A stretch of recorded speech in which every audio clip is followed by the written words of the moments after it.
ETF index mutual funds నేర్చుకుని stock మార్కెట్లో రాణించాలనుకుంటున్నారా? వెంటనే ఈ నెంబర్కి కాల్ చేయండి. సింగిల్ ఐటమ్ అజెండాతోటి వెళ్తాం. ఓ పులిహోరో ఓ దద్దోజనమో ఏదైనా ఒకటే చేసుకుంటాం. ఈ ఒకటే చేసుకునేటప్పుడు హోల్సమ్ ఫుడ్ చేసుకుంటే చాలా బాగుంటుందండి. పులిహోర అన్ని చోట్ల కనిపిస్తుంది, కొంచెమే తినగలుగుతాం హోటల్లో అయితే. ఆ ఒక కప్పుకే వాడు రెండేసి ఓ స్పూన్ నూనె కూడా వేయటం, దీన్ని మూత పెట్టేయటం. ధారాళంగా 4-5 విజిల్స్ రానివ్వచ్చు. ఈ లోపల మనం మసాలా పౌడర్ తయారు చేసుకుందాము. బిసిబేళబాత్ మసాలా ఎలా చేయాలో చూద్దాం. ఇక్కడ ఎక్కువ నూనె వాడం, చాలా కొంచెం నూనె. అసలు మొదటి దినుసులన్నీ ఒట్టిగా డ్రైగానే వేయిస్తాం. కప్పు కొలత పెట్టుకోండి, ఏదైనా అంటే టేబుల్ స్పూన్ కొలత అనుకోండి.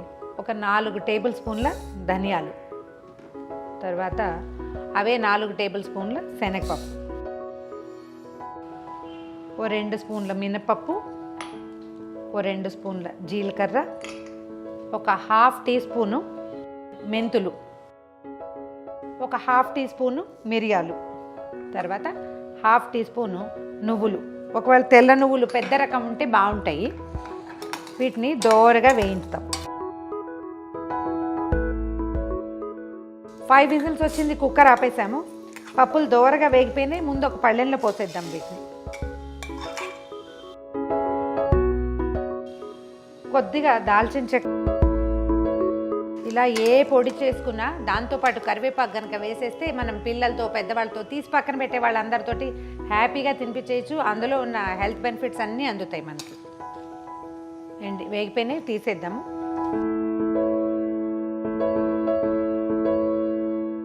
ఒకసారి ఇందాకటి పప్పులు, తర్వాత ఏమో ఈ ఎండుమిర్చి, కరివేపాకు, ఎండు కొబ్బరితో కలిపి ఈ కాస్త పొడి కనుక తయారు చేసి పెట్టుకుంటే డబ్బాలో ఉన్నదాన్ని దీన్ని తీసి పులుసులో వేయటం, పులుసులో అన్నం కలిపేస్తే బిసిబేళబాత్ రెడీ అయిపోతుంది.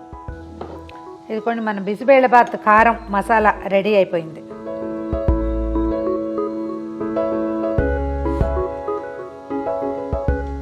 ఇట్లా చేస్తే సరిపోతుంది. మరి చాలా స్మూత్ పౌడర్ అక్కర్లేదు. సాంబార్ పొడి మన మెషిన్లో పెట్టించేంత అవ్వదు. ఒక మాదిరి మెత్తదనం ఉంటే సరిపోతుంది. కారం రెడీ అయిపోయింది. మనకి బిసిబేళబాత్ కావాల్సిన సాంబార్ని చేసుకుందాం. స్టవ్ వెలిగించండి. ఒక పెద్ద సైజు పాత్ర పెట్టుకోండి, ఏదైనా కుక్కర్. మనం పెట్టుకున్న 1/2 కప్పు కందిపప్పు, 1/2 కప్పు బియ్యానికి సగం సగం కావాలి. మొత్తం 1 కప్పు పదార్థానికి ఒక 30 గ్రామ్స్ చింతపండుని నానబెట్టి రసం తీసి పక్కన పెట్టుకోండి. ఇంక ఇప్పుడు తాలింపు వేసేయటమే.